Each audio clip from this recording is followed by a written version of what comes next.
சரி சோஃபி, நோன்பு திறக்கிறதுக்கு டைம் ஆச்சு, நான் போயிட்டு வரேன். ஆமா, இன்னைக்கு நோன்பு திறக்கிறதுக்கு டைம் என்ன? டைம் இருக்கு மச்சி, இன்னைக்கு 6:50க்கு தான். பொறுமையா போங்க வீட்டுக்கு. என்னது 6:50? எப்பவும் 6:27, 28 இந்த மாதிரி டைமிங்ல தானே வரும். 6:27க்கு தான். ஆனா நான் எப்பவுமே 20 நிமிஷம் லேட்டா தான் நோன்பு திறப்பேன். ஏன் அப்படி?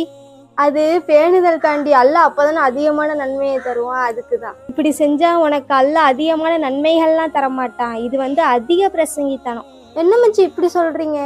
பின்னென்ன, நபி ஸல்லல்லாஹு அலைஹி வஸல்லம் சொல்றாங்க, நோன்பு திறப்பதை விரைவுபடுத்தும் காலமெல்லாம் மக்கள் நன்மையிலே இருக்கின்றார்கள் அப்படின்னு சொல்றாங்க.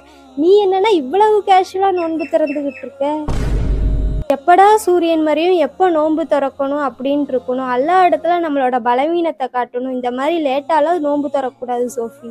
சரி மச்சி, இனிமேல் நான் கரெக்டான டைமுக்கே நோன்பு திறக்கிறேன் இன்ஷா அல்லாஹ். சோஃபி, இங்க வாமா, போய் பேர்ச்சம்பளம் வாங்கிட்டு வாமா. பேர்ச்சம்பளமா? எதுக்கு? நோன்பு திறக்கிறதுக்கு தான். பேர்ச்சம்பளம் இல்ல, அதுக்கு தான் சொல்றேன். தண்ணியை வச்சு நோன்பு திறங்கம்மா இன்னைக்கு ஒரு நாள்.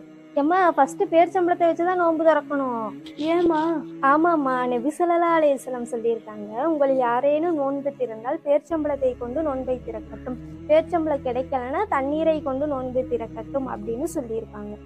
ஓஹோ, பேர்ச்சம்பளம் கிடைக்கலன்னா பரவாயில்ல, பக்கத்துல தானே கடை இருக்கு, போய் வாங்கிட்டு வாமா. அதுக்கு தானம்மா சொல்லிட்டு இருக்கேன். சரி கொடுங்கம்மா, வாங்கிட்டு வரேன். அஸ்ஸலாமு அலைக்கும். இதே மாதிரி மார்க்க சம்பந்தமான தகவல்களுக்கு சோஃபியா தாவா சேனலை சப்ஸ்கிரைப் செய்து கொள்ளுங்கள்.